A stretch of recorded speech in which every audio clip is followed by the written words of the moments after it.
Uma nova moda vem rondando a Europa.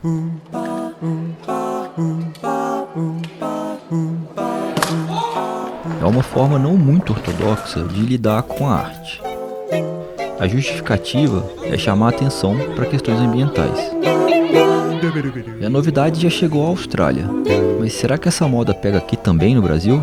E será que as instituições brasileiras estão preparadas para esse tipo de ativismo? A Folha resolveu fazer um teste. Colocamos na bolsa alimentos capazes de fazer uma bela meleca. E tentamos entrar com eles em 3 dos principais museus do país.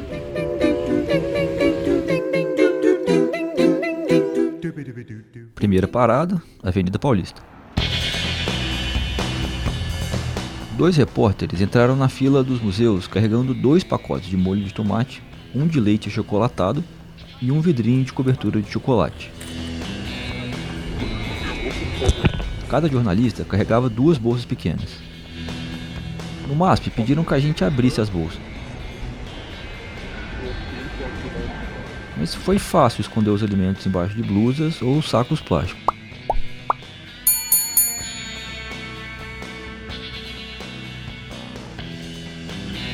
Próxima parada, luz.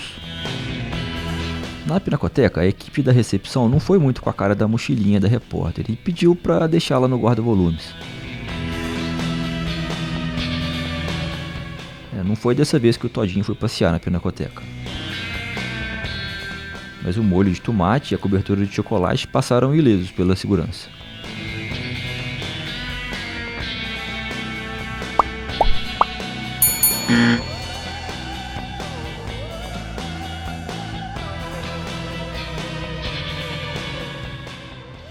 Última parada, Ibirapuera.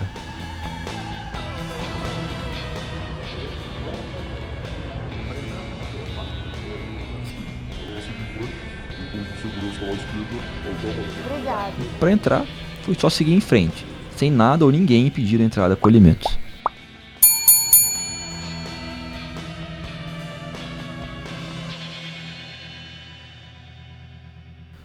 Ok, mas isso significa que os museus realmente não estão preparados para ataques de ativistas? Um detalhe importante é que sempre que a gente chegava bem perto das obras, era possível perceber que um segurança se aproximava bem discretamente. A reportagem questionou os museus se houve falha na segurança. A Pinacoteca e o MASP não deram respostas muito objetivas. A primeira respondeu, por escrito, em apenas uma frase. A Pinacoteca segue as boas práticas de segurança museal adotadas mundialmente para coibir, evitar e minimizar todos os tipos de riscos. O MASP disse que vem redobrando os cuidados desde os incidentes internacionais. E relembrou que a maioria das suas obras são protegidas por vidros ou acrílicos. Disse ainda que não comenta procedimentos ou casos específicos para não expor a segurança do museu. Os procedimentos de entrada no MASP são um equilíbrio entre a capacidade de evitar a entrada de objetos ou materiais potencialmente perigosos e a manutenção de uma experiência ágil, agradável e acolhedora para todos os visitantes. O Museu de Arte Contemporânea foi o único que topou conversar com a Folha. Eu não entendo ter havido uma falha de segurança no museu, afinal de contas não houve nenhum movimento de ameaça a qualquer coisa, né? Alguém meter a mão na bolsa, tirar alguma coisa, que a segurança do museu tivesse estado atenta a ver, né? Porque a segurança do museu ela é discreta, ela deve funcionar assim, né? Porque o museu é um espaço de acolhimento e não de restrições assim muito presentes, mas diante de uma ação, quer dizer, qualquer movimento estranho percebido pela segurança, a segurança vai abordar. Eu não tenho por que comentar esses ataques, porque isso não aconteceu em território brasileiro ainda. Essa entrevista foi gravada antes dos ataques golpistas em Brasília, que danificaram obras de arte importantíssimas. Então, só para ficar claro, a Ana está se referindo aos ativistas europeus, julgando comida em obras de arte consagradas. Não me parece que é pertinente a nossa situação nesse momento. E, de fato, Brasília mostrou que o buraco é bem mais embaixo. A gente tem histórico de alguns ataques a obras de arte, mas de maneira sistematizada, como a gente está vendo, como a gente viu recentemente. O Helder também deu essa entrevista antes do 8 de janeiro. Eu acho que isso não tem precedentes, não. A sopa de tomate no Van Gogh pode ser inédita. A invasão do Congresso nem tanto.